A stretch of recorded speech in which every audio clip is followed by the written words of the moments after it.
청와대는 엄중한 경고 한 번으로 끝낼 일이 아닙니다. 이병태를 당장 퇴출시켜야 합니다. 총리급 인사입니다. 이런 자가 5.18이 성역이 됐다. 북한의 모습이라며 광주를 폄훼하고 있는데 그냥 두고 봐야 합니까?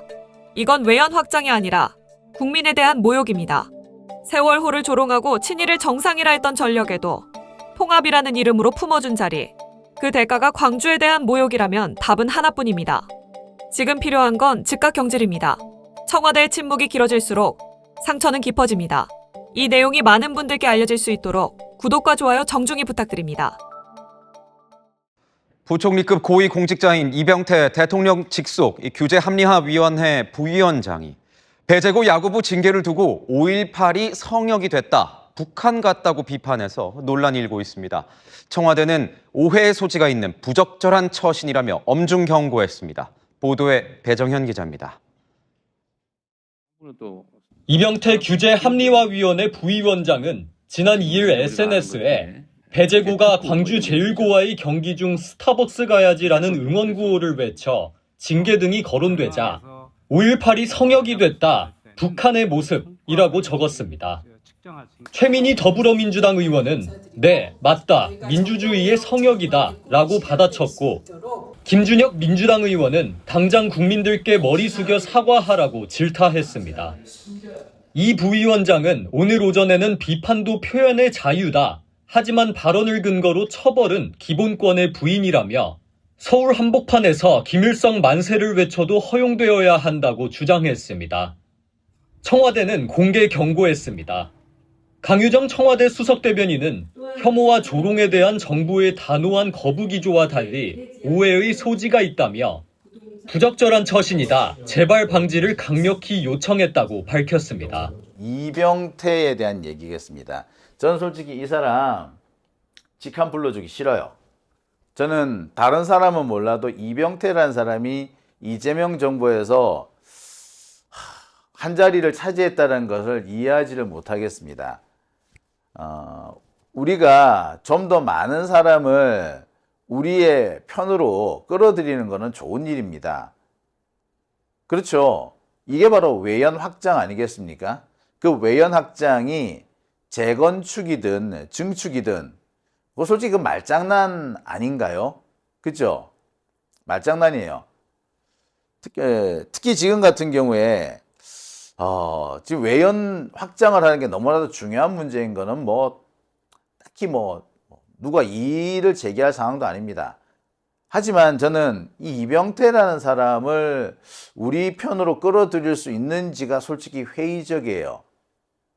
증축이나 재건축의 문제가 아니라 이병태라는 사람은 우리 편이 될 수 없는 사람이잖아요. 우리가 받아주고 안 받아주고가 아니라 애시당초에 우리와는 다른 세상에 사는 사람입니다. 저는요, 적어도 민주와 진보라는 가치에는 동의를 해야 된다고 봅니다. 민주와 진보의 가치, 이것의 가장 기본은 인간의 존엄성입니다. 대한민국 헌법의 가장 기본이 되는 이념은 인간의 존엄성입니다. 인간의 존엄성에서 가장 중요한 것은 생명이죠. 살아 있어야지 인간의 존엄성도 누릴 수 있는 겁니다. 돌아가신 분에 대해서 존엄성을 지켜드린 거 물론 중요하죠. 하지만 진짜 중요한 건, 무엇보다 중요한 건 생명 그 자체 아니겠습니까? 생명이에요. 따라서 인간의 존엄성이라는 말은 생명 존중, 생명을 먼저 우선시하는 그런 사고가 깔려 있는 겁니다. 자, 그런데 말입니다. 5.18 광주항쟁의 경우는 군사 독재가 시민을 학살한 그런 사건입니다. 시민들에게 총질을 했어요. 태극기를 흔들면서 애국가를 부리는 시민들을 향해서 대한민국 최정예라고 하는 특전사 부대가 총을 갈긴 게, 난사한 것, 그게 5.18 아닙니까? 민간인 대량 학살입니다. 학살! 홀로코스트라고 하지 않습니까? 제노사이드, 홀로코스트와 제노사이드, 민간인 대량 학살은요, 전쟁 범죄예요. 이건 국제사법재판소에 넘어가기도 할 수 있습니다. 만약에 전두환이가 대한민국에서 정식으로 처벌을 안 받았다면 전두환 같은 놈은 국제사법재판소에 넘어가야 될 놈인 거예요. 솔직히 말하자면.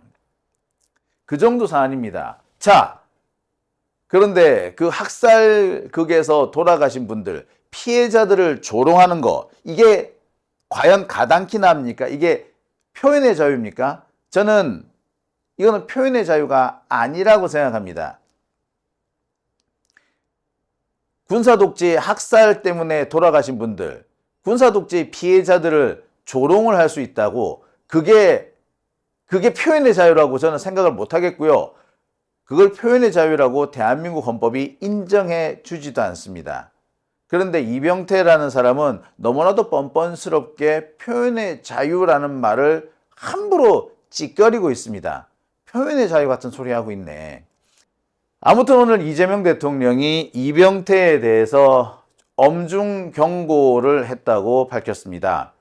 강유정 대변인이 공식적으로 입장을 밝혔죠. 그런데 저는 경고로 끝날 일이 아니라고 생각합니다. 이병태 같은 자는 해임해야 됩니다. 이병태 같은 자는 우리 편이 될 수 있는 사람이 아니에요. 오늘 청와대에서 이재명 대통령이 경고를 했다고 하죠. 자, 근데 이 내용을 보면 웃겨요. 뭐라고 주장을 합니까? 내 의견의 핵심은 표현의 자유래. 여전히 뻔뻔스러운 거예요. 표현의 자유래. 반성하기는커녕 내 말에 잘못이 있었다, 내 표현이 과했다라고 반성하기는커녕 뭐라고? 표현의 자유? 표현의 자유? 요새 학폭하는 새끼들, 가해자가 피해자한테 그 정도 얘기는 표현의 자유 아니냐, 그렇게 얘기를 한답니다. 학폭 가해자들이 피해자를 조롱하고 괴롭히는데 그게 표현의 자유래. 장난이래. 말이 됩니까? 이병태는 배제고 야구부 선수들이 했던 거를 장난이라고 보고 있고, 장난의 표현의 자유를 갖다 그 생각을 했어요. 이 새끼는 일배구나. 요약하면 그렇습니다. 5.18을 조롱한 배제고등학교 학생들의 응원은 단순히 장난에 불과한데 이게 왜 어른이 끼어드냐. 스타벅스 우는 이 얘기도 결국엔 표현의 자유 아니냐, 이 얘기입니다. 그러면서 표현의 자유를 5.18이 짓밟았다 라는 식의 말을 하는 거죠. 저는 도무지 이런 주장을 이해할 수가 없습니다. 5.18을 조롱하는 것이 장난일 수 있어요?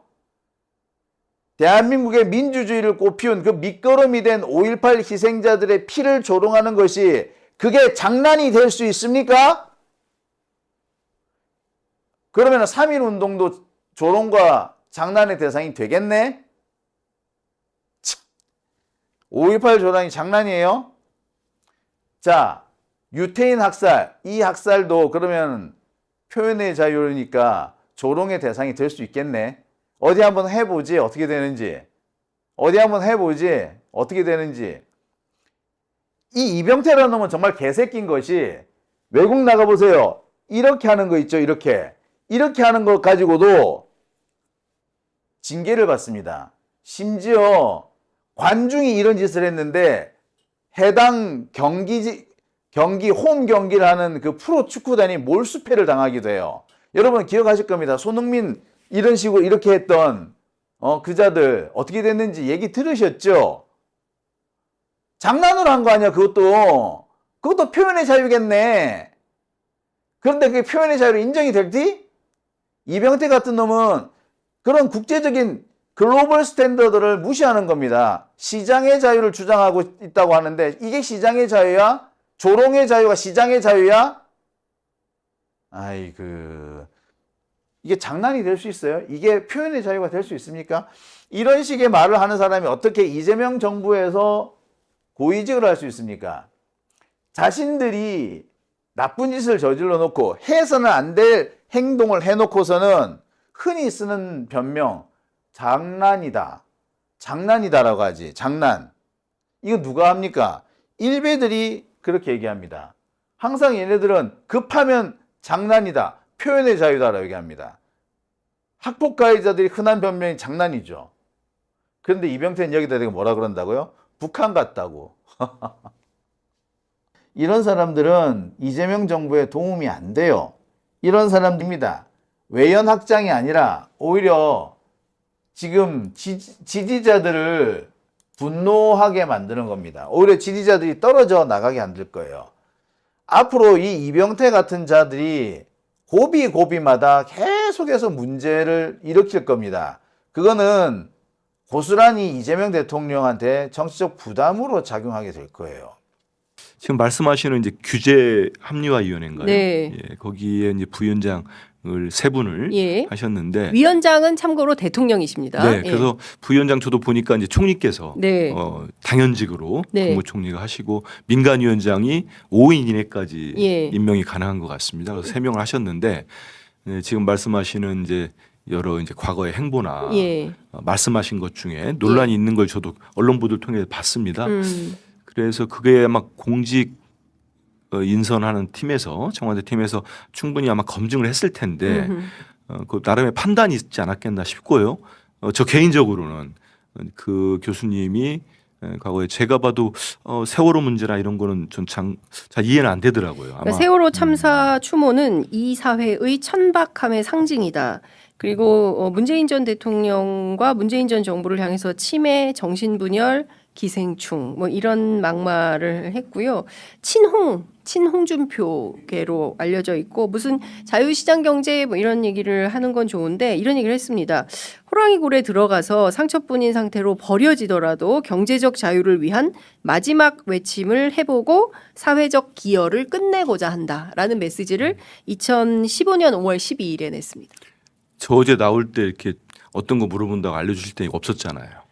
아, 갑자기 질문지 없습니까? 농담입니다. 농담이고요.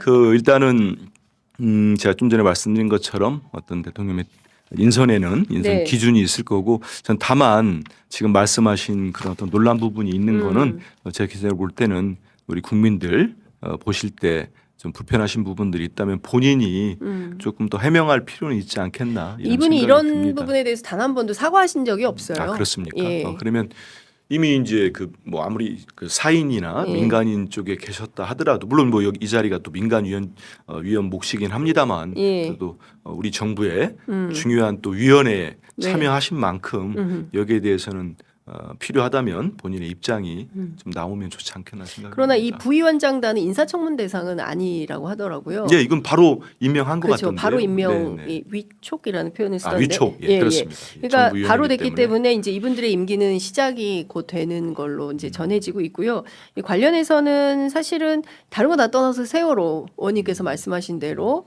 이것은 두고두고 우리 역사가 우리 그렇죠. 아이들이 그 아마 그 말씀이나 글을 썼나 말씀했는지 모르겠는데 페이스북에 글을 아 그렇습니까? 이제 그 전반적인 말씀을 하셨네요. 그래, 예, 맥락을 좀 볼 필요는 있을 것 같은데 네. 저 입장 모두 그렇습니다. 발언이요. 근데 그건 거기에 대해서는 저도 선뜻 제일 무슨 뜻인지 이해가 잘 안 되는 얘기인데 거기에 대해서 입장을 좀 밝히는 게 좋지 않겠습니까? 네, 그 부분에 대해서는 입장을 밝히는 게 좋겠다라는 말씀을 좀 주셨습니다. 다른 거 다 떠나서 친일은 당연한 거다. 그 부분도 제가 잘 이해는 못 하겠습니다. 예. 그러니까 뭐 국교 정상화를 했으면 어느 나라든 다 친하게 지내야 공동 번영이 있다. 친미, 친일, 친영, 친푸, 친불, 뭐 친독, 왜 이 친일이 욕을 먹어야 되냐 이제 이런 비판을 했습니다. 그거는 역사 인식에 대해서 그렇죠. 어떻게 저하고도 이제 역사 인식이 다른 부분인데요. 음. 일본하고 그 저희들이 경제나 안보 분야에서 협력은 우리 지금 대통령이 얼마나 잘하고 계십니까? 네네. 그건 당연한 거고요. 그렇지만 과거사와 역사 왜곡 문제, 네. 지금도 진행되고 있는 독도의 영유권 문제랄지 이런 거는 저도 양보할 수 없는 겁니다. 네. 그리고 우리 이번에 저 엊그제가 3월 1일이어 가지고 제가 우리 헌법 전문을 다시 여러 차례 통독을 했습니다. 읽어봤는데 우리 역사는 분명합니다. 3.1운동 정신에 건립해서 우리 대한민국 임시정부의 법통을 이어받은 게 우리 지금의 위대한 그렇습니다. 대한민국입니다. 예. 그리고 4.19 예. 민주정신을 이어받았고요. 예. 거기에 대해서는 저는 그걸 부인하거나 예. 다른 의견은 전 있을 수 없다고 봅니다. 그렇습니다. 그래야 저희가 역사가 바로 서는 거지. 지금 그 그거를 뭐 뉴라이트랄지 네. 극우 세력들이 주장하는 건국절 논쟁 그거는 본질이 있습니다. 음. 그거를 주장함으로써 우리 1919년 상해 임시정부부터 네. 우리 45년 독립때까지의 역사가 붕 뜹니다. 네. 그러면은 친일의 역사도 사라지는 거고 우리 독립운동의 역사도 사라지는 겁니다. 그렇습니다. 그걸 노리는 사람들이 있는 겁니다. 그렇기 때문에 저도 양보 못하는 부분이 있기 때문에 뭐 제가 그 분이 어떤 식의 인식을 갖고 했는지 몰라도 저 개인적으로는 저하고는 다르다 이런 생각합니다. 그 3.1운동은 우리나라에서 시작된 최초의 시민운동이고 넉 달간 무려 400만에서 500만의 그럼요. 그리고 인파가 많은 쏟아져 분들이 유관순 독립, 열사를 무저항 비롯해서 그렇게 우리 독립운동을 위해서 예. 희생됐고 그 토대가 있었기 때문에 지금의 저는 대한민국이 있는 겁니다. 음흠. 그렇습니다. 거기에 대해서는 다른 이견이 있을 수가 없는 거죠. 이제 지금 문제가 제기된 여러 본인의 발언, 망언과 관련해서는 구체적으로 사실관계를 판단하고 적절한 시기에 입장 표명과 사과가 필요하다라는 말씀 주신 걸로 예. 이해하겠습니다. 이병태 아시죠? 이 인간이요. 페이스북에 글을 썼는데 너무 충격적이에요. 일단 좀 보겠습니다. 내가 호남 반도체 투자를 크게 걱정하지 않는 이유는 우선 대통령 앞에서 발표하는 천문학적 투자 약속은 그 이행 여부가 검증되거나 검증하려는 시도도 없었다. 그래서 수백조, 천조가 일시에 일사천리로 될 리도 없다. 두 번째로 이 거대한 투자가 이번 대통령 임기 내에 끝나거나 대규모로 이뤄지지 않을 것이다. 그러면서 미국의 삼성전자 공장 이야기를 쭉 합니다. 근데 한 4년이 넘는 기간 동안에 진행되고 있고 아직도 제대로 다 안 됐다는 거죠. 20조짜리 투자가 이럴진데 이것의 20배가 넘는 전력, 용수, 공단 인프라 정비를 고려하면 이번 대통령 임기 내에 큰 진척을 이루기 어려울 것이다. 만약 정치적인 무리수라면 정권 말기에 진실의 순간이 올 것이다. 협박으로 들리죠. 그래서 정치적 일정을 고려하면 그렇게 무리한 진행은 이루어지지 않을 것이다. 사실 나는 이 투자 계획이 그간 진보 진영의 이념적 이슈 두 가지를 무너뜨리는 것을 기대하고 있다. 하나는 원자력에 대한 부정적 선동이다. 대규모 반도체 공장, AI 센터 건설 등의 수요가 탈원전의 망령을 완전히 퇴치하는 계기가 될 수 있다는 기대다. 두 번째는 4대강 치수를 부정하고 볼을 부수는 환경 근본주의다. 호남의 산업단지를 거대하게 육성하려면 이런 선동이 멈추어야 한다. 야, 이게 뭡니까?